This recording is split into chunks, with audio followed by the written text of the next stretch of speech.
Кудайдын чакырыгы 23 май.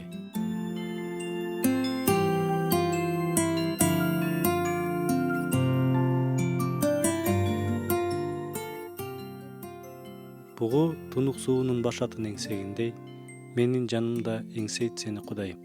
Менин жаным күчтүү, тирүү Кудайды каалайт. Кудайдын алдына качан барып турам? Кандай керемет сөздөр. Кудай менен сүйлөшүүнү каалоо, сыйынуудан рахат алуу. Эмнеге кээде сыйынуу кыйын болуп калат? Бирөө мындай дейт. Менин сыйынуу жашоом менен бир нерсе болду. Мурда кубаныч менен сыйынчумун. Азыр болсо такыр сыйынгым келбей калды. Эгерде керектүү жалын жок болуп жатса, муздактык, көңүл коштук болуп жатса, эмне кылуу керек? Сыйынып жатып уктап калып жаткандачы? Сыйынуу Кудай менен болгон мамилебиздин көрсөткүчү.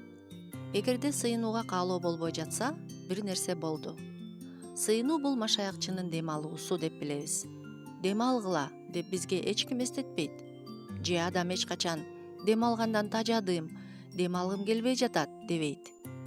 Дем алуу органдары ооруга чалдыгып калганда адам аябай кыйналат. Кудай менен байланыш үзүлүп калса, жашоо өтө кыйын. Буга себеп күнөө болуп калышы мүмкүн. Кабылдай болуп, башыбызды салып, Кудай менен сүйлөшө албай калабыз. Башында уят сезим болот. Анан жүрөк катып баштайт. Бул руханий оорудан айыгуу керек.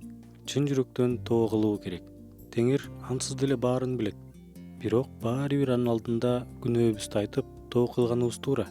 Сыйынуу жашообуз аксаганда, ыйык жазууну да окугубуз келбей калат.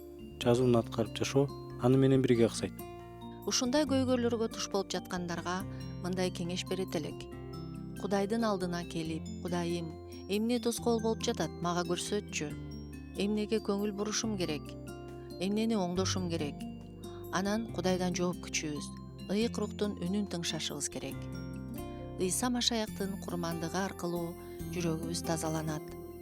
Кудай менен байланышыбыз калыбына келет. Анан сыйынуудан кубаныч алып баштайбыз.